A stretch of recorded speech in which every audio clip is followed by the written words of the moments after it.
Before we can understand how computers store information in memory, we have to take a quick pause to understand a topic based in mathematics: number systems, specifically the binary number system. What we're used to in our everyday lives is the decimal number system, or base 10, since we have 10 digits, 0 through 9. Computers, however, use binary, which is base 2, meaning it only has 2 digits, 0 and 1. We like 10 so much primarily because of our physiology.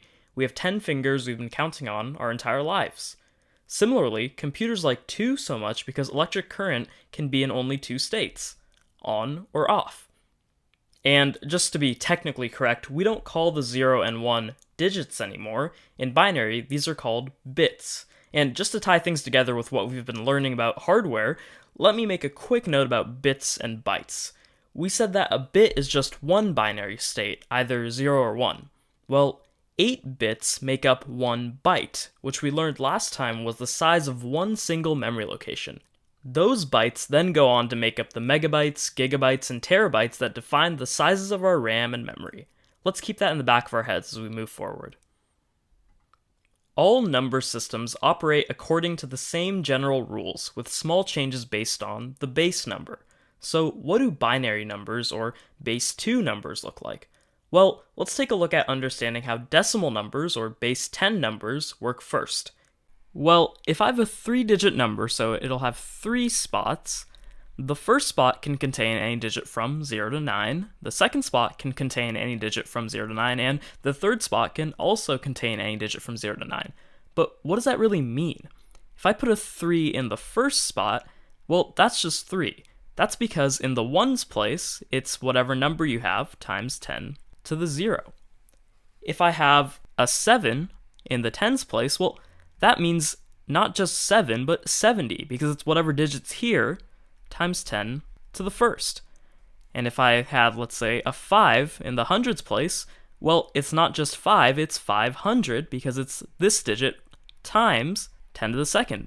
So how do we sort of decompose this number? Well, it's 5 times 10 to the second, plus 7 times 10 to the first, plus 3 times 10 to the 0. And that just gives us, well, 500 plus 70 plus 3, which is just 573. So the point here was that each place represents a different power of 10. Well, what about for binary? The same thing happens in binary, except it's not 10 to the 0, 10 to the first, 10 to the second, and so on. It's base 2, so we replace our base 10 with a 2. So instead we'll have, well, if we had 3 spots again, we'd have 2 to the 0, 2 to the first, and 2 to the second. The same exact procedure, except now our base has changed to 2. Well, let's say I put 0 here. Well, that's just our bit, so 0 times our power of 2, which is 2 to the 0, which is, believe it or not, just 0. If I had instead a 1 here, well, that would again be the bit 1 times our power of 2, which is 2 to the 0, and that's just, well, 1 times 2 to the 0 is 1, because any number raised to the power of 0 is 1, so that'll just give us 1.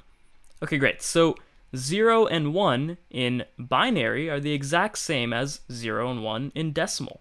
Well, let's keep going. How do we get to 2? We can't put a 2 here because our only options are either 0 or 1, so instead we have to move over to the next place. If I were to put a 1 in the 2 to the first spot and let's say a 0 in this spot, well, that's our bit 1 times 2 to the first plus the 0 times 2 to the 0, which is just, well, 1 times 2 to the first is 2, plus 0 times 2 to the 0 is 0, which is 2.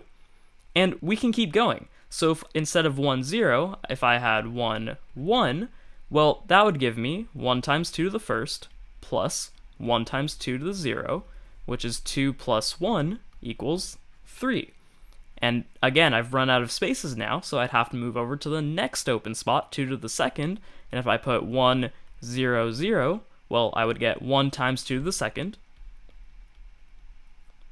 plus 0 times 2 to the first, plus 0 times 2 to the 0, which is 4, plus 0, running out of space here, but it's 4 plus 0, which ends up being just 4.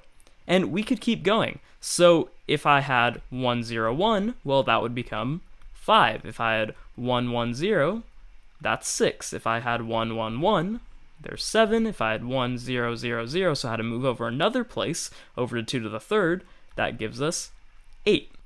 So that's sort of a basic demonstration of converting binary numbers over to decimal. Let's do a couple of practice number conversions just to get the hang of it. First, let's try and convert binary numbers to their decimal equivalents. Let's start with 1, 1, 0, 0, and 1, 0, 1. So let's try and convert this binary number into decimal. So first off, let's just label all the places so we know what we're dealing with. Starting from the rightmost, this is 2 to the 0, this is 2 to the first, 2 to the second, 2 to the third, 2 to the fourth, 2 to the fifth, and finally 2 to the sixth.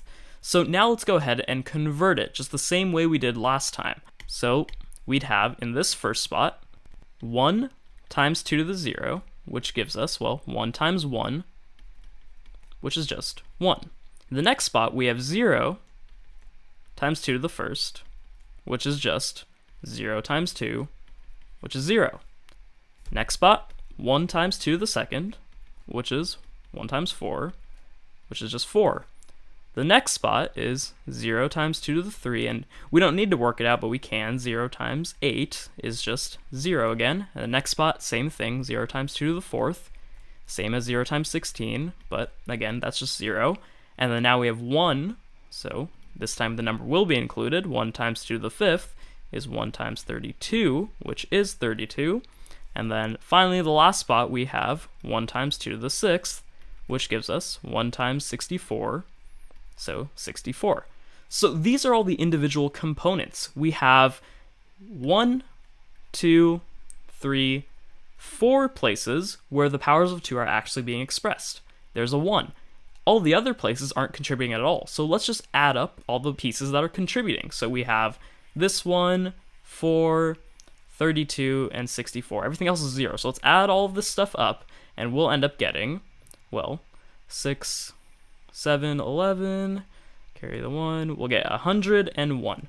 So this is our answer in decimal. So it's kind of interesting that we got this answer, that this looks like it could be a binary number. This is actually 5 in binary, but 101 here means 101 in base 10. So it's important to recognize that numbers, based on how we write them, can have different meanings based on the number system it's in. This was a base 2 or binary number, and we converted it to decimal, base 10, which gave us our answer of 101, not 101. 101, base 10. Let's try one more. Let's say I have 1, 1, 1, 0, 1, 0, 1, 0, and maybe 1, 0. So this is kind of a longer binary number, but it's the same exact process again. Let me go ahead and label our 2's places just so we can be sure. And there we go.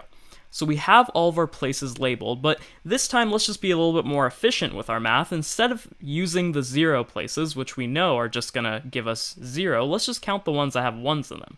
So this spot is 1 times 2 to the first, which is 2. This spot is 1 times 2 to the third, which is 8.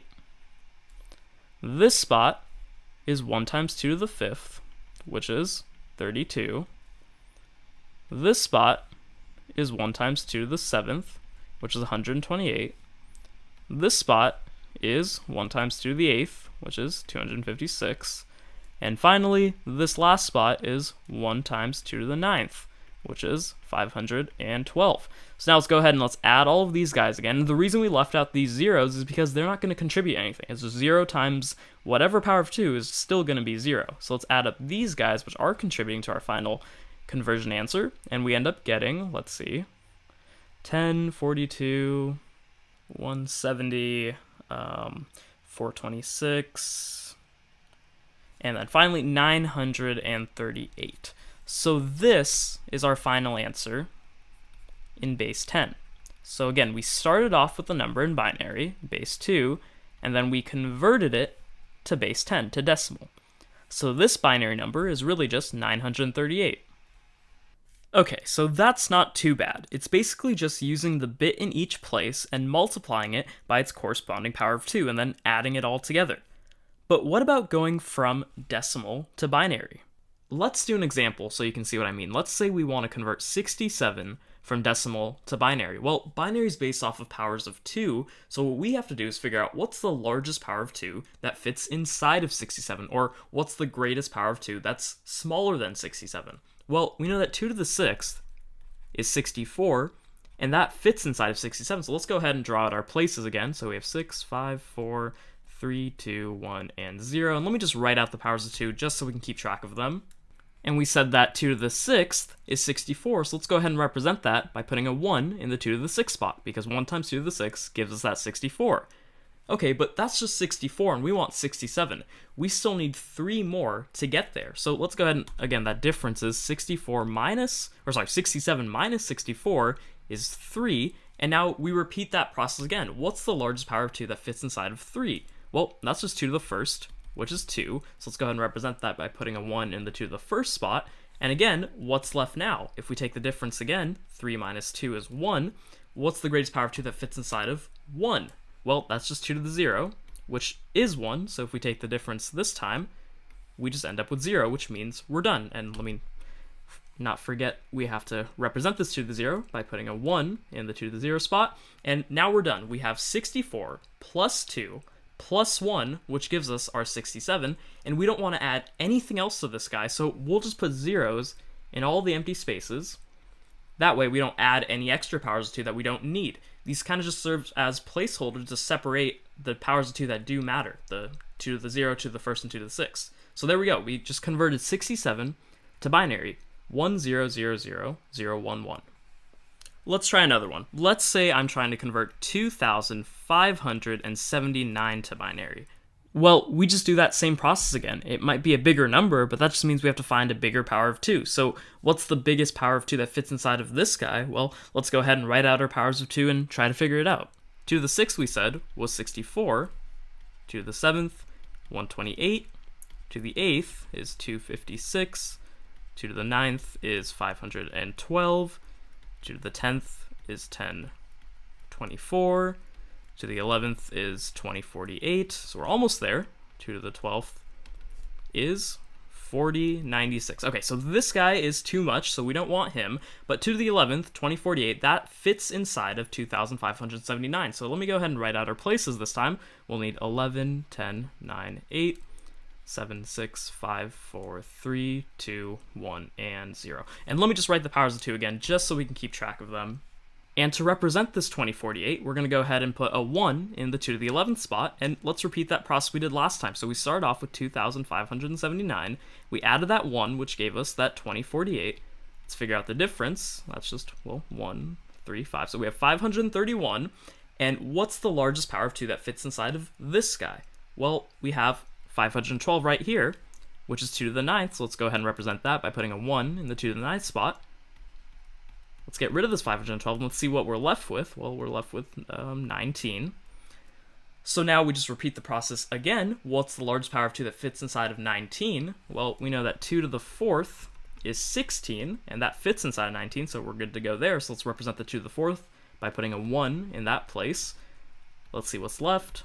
We're left with 3. How do we represent sort of 3 in binary? Well, what's the largest power of 2 that fits inside of 3? That's just 2 to the 1st, which is 2. So let's represent that, 2 to the 1st, put a 1 in that spot.